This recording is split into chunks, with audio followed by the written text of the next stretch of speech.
छत्तीसगढ़ के दुर्ग जिले से 17 साल की नाबालिग लड़की सविता साहू और उसकी दादी की लाश घर के अंदर से बरामद होती है। ये जो घर आप देख रहे हैं, इस घर में कमरे से 17 साल की लड़की सविता साहू और आंगन से मिलती है दादी की लाश। दोनों ही बॉडी खून से लथपथ थी, शरीर पर कई गंभीर चोटें थी और पूरे घर में खून फैला हुआ था। पुलिस की टीम मौके पर पहुंचती है, एफएसएल, डॉग स्क्वाड, हर तमाम टीम जो है वो मौके पर पहुंच जाती है। लेकिन पुलिस 18 महीने तक ये पता नहीं लग पाती कि इस डबल मर्डर की वारदात को किसने अंजाम दिया है, किसने जो है वो दादी पोती को इतनी बेरहमी से मौत के घाट उतारा है। लेकिन अब 18 महीने बाद इस डबल मर्डर की गुत्थी सुलझ गई है और उस कातिल का पता चल चुका है जिसने दादी पोती को मौत के घाट उतारा है। वो कोई और नहीं बल्कि सविता साहू का बॉयफ्रेंड चुमेंद्र है, जिसकी उम्र 23 साल है।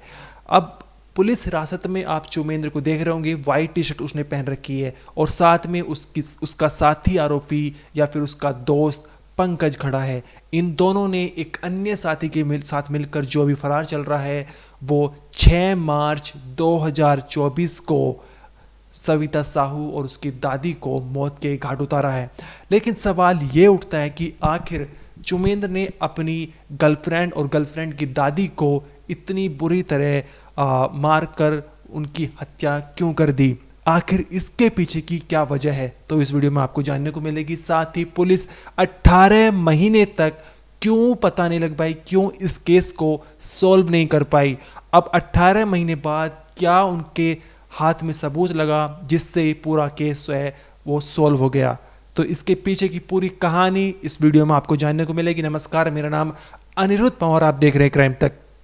यहाँ पर छत्तीसगढ़ के दुर्ग जिले में 6 फरवरी 2024 को चुमेंद्र की किसी अन्य लड़की से सगाई हो जाती है, जिसके चलते चुमेंद्र की जो गर्लफ्रेंड है सविता साहू, इन दोनों के बीच में काफ़ी ज़्यादा झगड़ा होता है। यहाँ तक कि सविता साहू अपनी दोस्त के जरिए ये संदेश भिजवाती है कि चुमेंद्र के परिवार को बर्बाद कर देगी, जिसके चलते चुमेंद्र उर्फ लल्ला निषाद जो है वो बहुत ज़्यादा डर जाता है और सविता साहू को रास्ते से हटाने का विचार करने लगता है।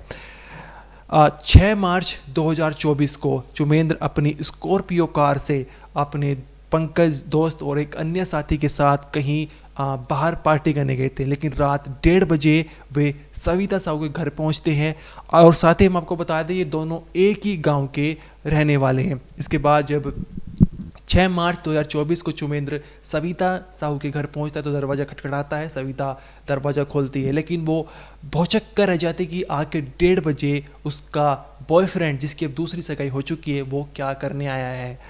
अब यहाँ पर सामने ये भी निकल कर आ रहा है कि सविता साहू 3 महीने की प्रेग्नेंट थी, जिसकी वजह से वो और ज़्यादा परेशान चल रही थी, जिसकी वजह से वो दिक्कतों का सामना उसे झेलना पड़ रहा था जब उसे पता चला कि उसके बॉयफ्रेंड चुमेंद्र की कहीं और पर सगाई हो चुकी है। अब 6 मार्च 2024 को रात 1:30 बजे यहाँ पर चुमेंद्र जो है सविता साहू को शादी करने का झांसा देता है, लेकिन उसकी बातों से जो लड़की है सविता साहू वो विश्वास नहीं कर पाती, उसको कुछ अटपटा लगता है, कुछ संकोच नजर आता है, वो शक करने लगती है, जिसके चलते वो उसके साथ चलने को राज़ी नहीं होती। दरअसल चुमेंद्र का प्लान था कि उसके जो दोस्त हैं वो उसको मारकर कहीं फेंक देंगे, लेकिन जब सविता ने चलने से मना कर दिया तो उनका ये पूरा प्लान फ्लॉप हो गया।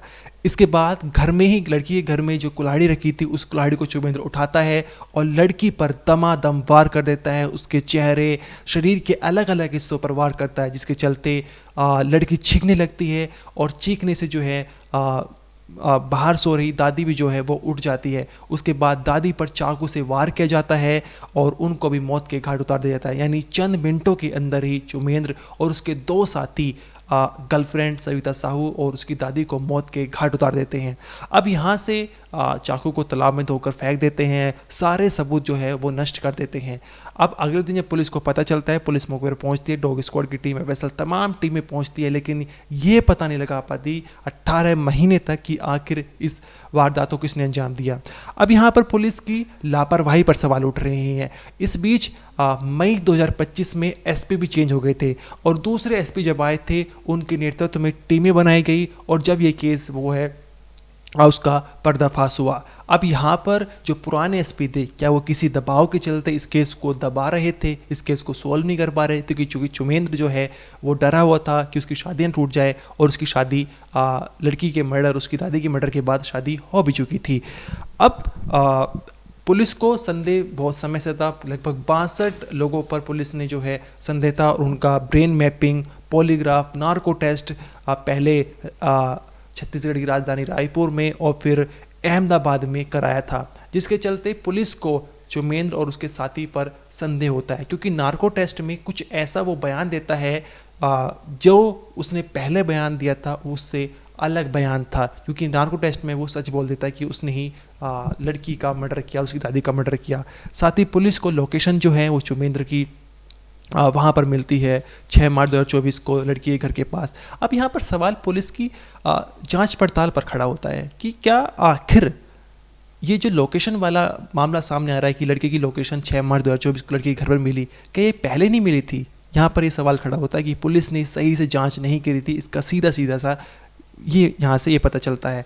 अब जब लड़के का जब नार्को टेस्ट किया गया तो उसको उसके बाद शक्ति से पूछताछ की और उसने कन्फेसन कर लिया। उसने बताया कि हाँ 6 मार्च 2024 को वो अपने दोस्त पंकज और एक अन्य साथी के साथ उसके घर गया था और फिर लड़की को कुल्हाड़ी से और दादी को चाकू से मौत के घाट उतार दिया है।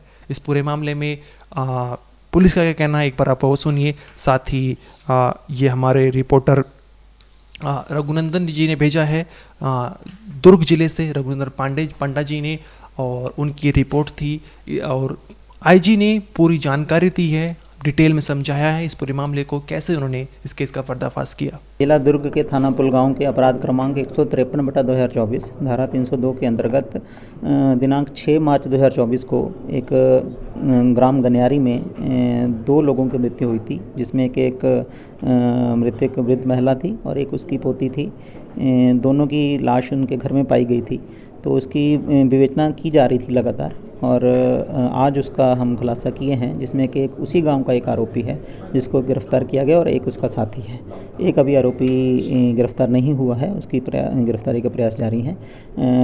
इस घटना में जो हथियार और जो गाड़ी यूज़ हुई है उसको भी जब्त कर लिया गया है और दोनों आरोपियों को न्यायिक रिमांड पर भेजने के लिए पेश किया जा रहा है। घटनाक्रम ऐसे हुआ था कि जो आरोपी है उसकी जब सगाई हुई थी उसके बाद गाँव में विवाद भी हुआ था जो मृतक बालिका है उसके परिवार वालों के साथ। तो उसके बाद उस आरोपी को अंदेशा था कि शायद उसकी सगाई ना टूट जाए लड़की जो बालिका है उसके साथ रिलेशन के कारण, तो उसको करने के लिए वो रात को उसके घर गया था और घर में उसने दरवाज़ा खटखटाया। वो लड़की ने दरवाज़ा खोला तो उसके बाद उसने उसको अपने साथ चलने के लिए बोला, और उसका प्लान था कि जो इसके 2 साथी और ये इसको लड़की को ले जाएंगे और बाहर लेके जाके कहीं उसको मर्डर करेंगे। लेकिन लड़की ने रजिस्ट किया जाने से कि वो उसके साथ नहीं जाएगी, तो इसलिए उसको वहीं मार दिया। और आवाज़ सुनकर जब दादी भी बाहर आई तो दादी को भी उसने आरोपी ने मार दिया। सर, मारने का वजह क्या था? जैसे मैंने बताया कि रिलेशन के उसकी जो सगाई है वो ना कहीं टूट जाए। हाँ, इसमें हमने आरोपी ने शुरू में कन्फेशन नहीं किया था, उस समय काफ़ी संदेहियों को हमने पूछताछ की थी, तो फिर कुछ संदेहियों का ब्रेन मैपिंग और नार्को एनालिसिस कराया गया। करीब 62 संदेहियों से पूछताछ भी हुई, तो ब्रेन मैपिंग और नार्को के आधार पर हमें कुछ क्लूज़ मिले। उस क्लूज़ के आधार पर जब इनको क्रॉस एग्जामिनेशन किया गया तब इन्होंने अपना अपराध कबूल किया। सर, वक्त काफ़ी लग गया नहीं, बिल्कुल लगातार इसमें पुलिस का प्रयास जारी था। इसमें हमने FSL गांधीनगर और FSL रायपुर के वैज्ञानिकों के साथ चर्चा कर उन करीब लगातार पिछले 8 महीने से हम इसकी ब्रेन मैपिंग, नार्को और पॉलीग्राफ टेस्ट के लिए प्रयासरत थे, और फाइनली जब उसमें से कुछ क्लू हमें मिले उसके बाद इसका खुलासा। सर, आरोपी मृतकों के 2 दास का तमाम एक्टिविटी में जो शामिल रहता था, इसमें सब कुछ देखता था और सुनी को बीच में रहता था सारी चीज़ें। नहीं, बिल्कुल, वो तो उसी गांव में रहता है, तो उसको संदेह के आधार पर पूछताछ भी हुई थी, परंतु उस समय क्योंकि एविडेंस भी नहीं था और उसका जो रोल है वो भी क्लियर नहीं था, तो जब साइंटिफिक टेक्निक्स अपनाएंगी उसके बाद उसका रोल क्लियर हुआ, इसके बाद उसको गिरफ्तार किया। आरोपी क्या काम करता था सर? आरोपी का पूर्व में भी क्रिमिनल रिकॉर्ड है। अभी जो 2 आरोपी हैं दोनों का क्रिमिनल रिकॉर्ड है। इनके खिलाफ पहले मारपीट के और इवन शराब तस्करी के भी केस रजिस्टर्ड हैं, तो इनकी आपराधिक प्रवृत्ति पूर्व से रही है।